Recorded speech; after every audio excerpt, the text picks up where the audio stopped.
Okay, let's unpack this. We've got this fascinating YouTube video tour, the Dębno Castle in Poland. Right, recorded fairly recently, too, April 5th, 2025. Exactly. So our mission in this deep dive really is to look past just the images and pull out some of those, intriguing historical bits, get a real sense of life inside those walls. It's quite something how a modern video can still give us clues about the past, isn't it?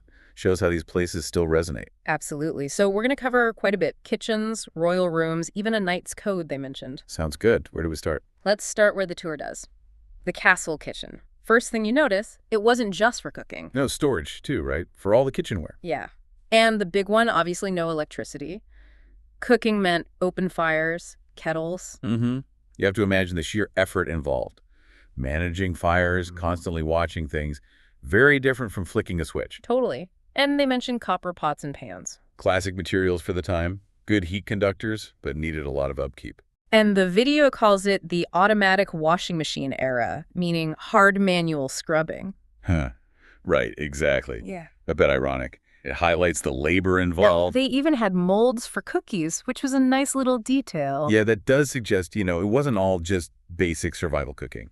Maybe for special occasions, a touch of, sweetness. A bit of artistry, perhaps, even if it's not quite original to this specific castle setup, as it's part of the Tarnow Museum branch. Right, but it reflects the general historical practices. It gives you the idea. Okay, moving on from the kitchen, we enter this large, quite beautiful hall. The princely chambers area. Yes, and the video notes that originally this big space was actually 2 rooms. A princess's bedroom and her dressing room, apparently. Imagine that. Quite the suite. So they took a wall down at some point to create this large hall in the West Wing. Which probably tells us something about changing needs, maybe, or architectural tastes moving towards bigger, more open spaces for gathering. Makes sense. And it's not just a museum piece, this hall. It's decorated folk-style chestnut motifs and used today. Yeah, for concerts, art events, even civil weddings, the video said. It's great when these old buildings stay alive like that, isn't it? It really is. It keeps them relevant, connects the past to the present community, a unique kind of atmosphere. And speaking of atmosphere, there are some musical treasures in this hall. There's a 19th century American porticon. Brought in for the concerts they hold there. But even more amazing, there's an 18th century organ that still works. Wow, okay, that's quite something from the 1700s. Yeah. Apparently it came from another estate, then a palace in Brzesco before ending up here. That's incredible longevity. It speaks volumes about the craftsmanship and probably the care taken over the centuries. Music was clearly important. Definitely. Now, an important point the video makes, the furniture we see here, and mostly throughout the castle, it's not original Dębno stuff. Right, it's from the Sandusky family collection in Tarnow. So how does that change how we should view these rooms? Does it matter that it's not the original furniture? Well, it matters in terms of strict authenticity, yes. But museums often do this. They choose pieces that are representative of the period and the status of the people who lived there. So it still gives you a feel for the era, even if those specific chairs weren't sat in by those specific people. Exactly. It's about creating an evocative atmosphere, giving you a window into that time. And it also shows museum curation in action. Okay, let's head upstairs in the tour. We get to a salon, Rococo style, the video says. Rococo. So think lighter, more elegant, more ornate than the Baroque style that came before it. Lots of curves, gilded details, maybe pastel colors. And they mention Baroque influences, too, and some deeper alcoves. Yeah, that could mean parts of the room were decorated earlier, or maybe they just blended styles. Baroque is generally heavier, more dramatic. And here's a fantastic detail from this room about the princess's wide skirts. Oh, right. The fashion point. Apparently, the skirts were sometimes so wide they couldn't actually sit in the armchairs. So they used stools instead. It's a brilliant little detail. Really connects fashion to, furniture practicality. It makes it so real, doesn't it? You picture them trying to navigate the room. Absolutely. It's those small human details that bring history to life. The salon also has gilded Chinese porcelain and wall-mounted tables. Which again tells you something. The porcelain points to global trade, the value placed on exotic goods even back then. And the wall tables?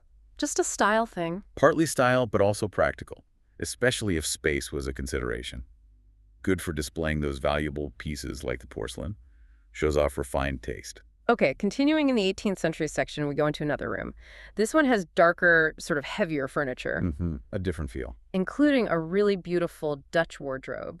18th century ebony and rosewood. Expensive materials. Signifies wealth.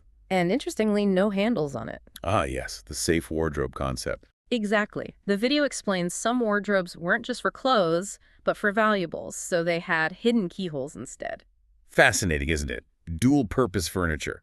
A glimpse into security concerns of the time. And another detail in this room, cushions under the windows. For reading by daylight, because Oh, electrical light, of course. it's such a simple thing, but it really grounds you in the rhythm of their day. Everything's structured around sunlight. Makes you appreciate a light switch. It really does. Now, the Knights Hall. This is the largest hall, apparently quite spacious even for today. Located in the East Wing, which the video calls the most beautiful part, with those decorative bay windows. Yeah, those look impressive. And here's a weird detail. Originally, attached to this building was a multi-story polygonal microphone tower. Wait, a microphone tower on a medieval castle.